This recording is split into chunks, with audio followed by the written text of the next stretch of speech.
आपलं जे डिजिटल तंत्रज्ञान आलंय हां. तर त्यामुळे जादू करणं सोपं झालंय का कठीण झालंय? काही चॅलेंजेस आहेत का?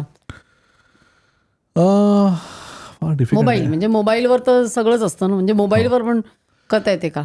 सो बेसिकली नाही, मोबाईल ऑफकोर्स मी तुम्हाला दाखवीन पण एक मोबाईलवरून कसं होतं डिजिटल मॅजिक आम्ही जे म्हणतो ते. पण 2 गोष्टी झाल्यात. एका एका काय म्हणता तुम्ही ते, एका कॉईनचे 2 साईड असतात तसं झालेलं आहे. मॅजिकमध्ये भरपूर टेक्नॉलॉजी वापरली जाते. म्हणजे टेक्नॉलॉजी लॉट ऑफ टाईम्स एक खूप चांगले ऑथर होते आर्थर क्लार्क म्हणून. त्यांनी हे म्हटलं होतं की sufficiently advance technology is indistinguishable from magic. So तुम्ही समजा एक 150 वर्षापूर्वी लोकांना म्हटलं असतं की माणूस हवेत उडणार, तर लोकांना वाटलं असं जादू म्हणतोय असं कसं उडेला. आज प्लेनमध्ये उडणं फार म्हणजे एकदमच कॉमन झालं आहे. म्हणजे कोणाला तुम्ही सांगाल मी आत्ता उडून आलो दिल्लीहून मुंबईला, तर काही मोठी गोष्ट नसते. हां, तू प्लेनमध्ये बसून आलास.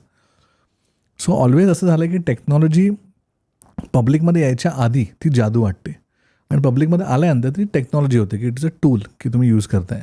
म्हणजे इव्हन आजकाल जे AI आलेला आहे, म्हणजे आता AI लोक वापरत आहेत, ती सुरुवात झाली 2000 इयर 2000. लोकांना असं वाटतं की आत्ता आलं आहे, कारण लास्टच्या 2 वर्षापूर्वी AIला एक रूप मिळालं ChatGPTच्याद्वारे आणि लोक वापरायला लागली.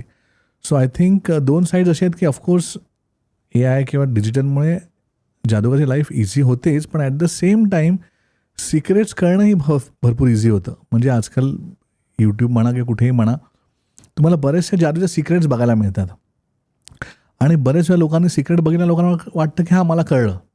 It is not true. म्हणजे इट इज लाईक सेईंग की फिल्म कसे बनते, कॅमेरा असतो, बटन दाबलं की फिल्म बनते. That is not how a film is made. भरपूर गोष्टी असतात, रायटर असतो, डिरेक्टर असतो, साऊंड असतं, लाईट्स असतात.